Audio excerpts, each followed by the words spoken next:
নমস্কার বন্ধুরা, আমার চ্যানেলে আপনাদের স্বাগত জানাই। আজকে আমি আপনাদের বানিয়ে দেখাবো কলা পাতা রোল ভাপা পিঠে। তার জন্য আমি প্রথমে পুরটাকে রেডি করে নেব। গ্যাসের মধ্যে কড়া বসিয়েছিলাম, দিয়ে নারকেল কোড়া দিয়ে দিলাম।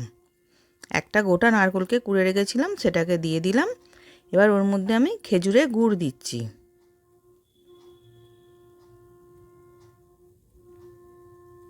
দিয়ে এবার ভালো করে মিশিয়ে নেব। মিশিয়ে নারকেলটাকে পাক করে নেব।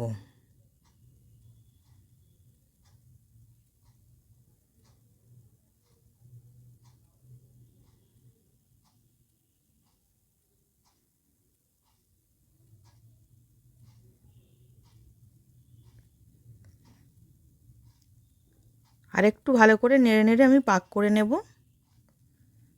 এবার পাক করা হয়ে গেছে এরকম। এবার আমি নামিয়ে রেখে দিচ্ছি। এবার আমি একটা জায়গার মধ্যে গরম জল বসিয়েছি, জলটা টকবক করে ফুটবে, তারপর আমি গুঁড়িটাকে মেখে নেব। এবার আমি এক বাটি গুঁড়ি নিলাম, চাল গুঁড়ি বাজার থেকে কেনা। এবার নুন দিলাম আর 1 চামচ ঘি দিলাম, দিয়ে ভালো করে মিশিয়ে নিচ্ছি। এবার ভালো করে মেশানো হয়ে গেছে। এবার আমি ওই ফুটন্ত গরম জলটা দিয়ে দিলাম, দিয়ে খুন্তি করে মেখে নিচ্ছি। একবারে সব জলটা দেবো না, অল্প অল্প করে জল দিয়ে মেখে নেব।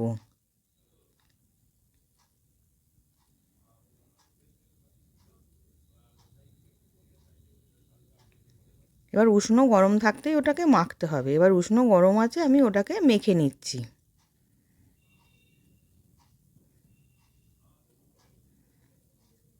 এবার ভালো করে মাখা হয়ে গেছে, আমি 5 মিনিট চাপা দিয়ে রেখে দিয়েছি। এবার আমি কলা পাতাটাকে কেটে নিলাম।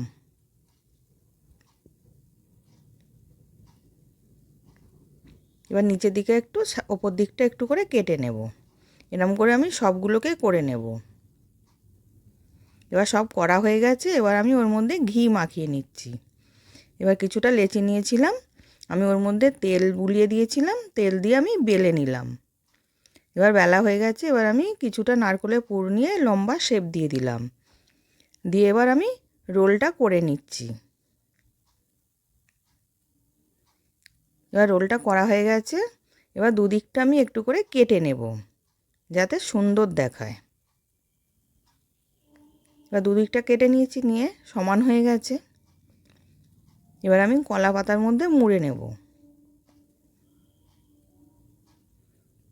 এবার কলা পাতার মধ্যে মোড়া হয়ে গেছে, আর আমি এবার একটা টুথপিক দিয়ে গেঁটে নিচ্ছি, যাতে না খুলে যায়।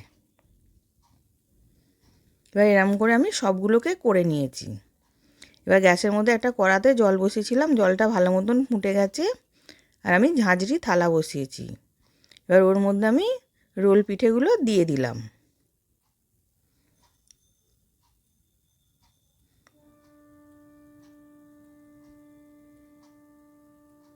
এবার একটা থালা চাপা দিয়ে আমি সেদ্ধ হতে দেব।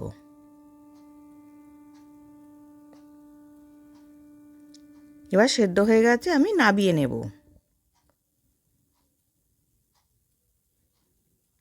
এবার আমি নামিয়ে নিয়েছি। এবার আমি একটা খুলে দেখাচ্ছি কত সুন্দর হয়েছে, একটুকু ফাটেও নি। নতুন নতুন রেসিপি দেখতে লাইক দিয়ে ফলো করে রাখো। আশা করছি ভিডিওটা ভালো লেগেছে। আমি হাজির হব আর এক নতুন রেসিপির সাথে।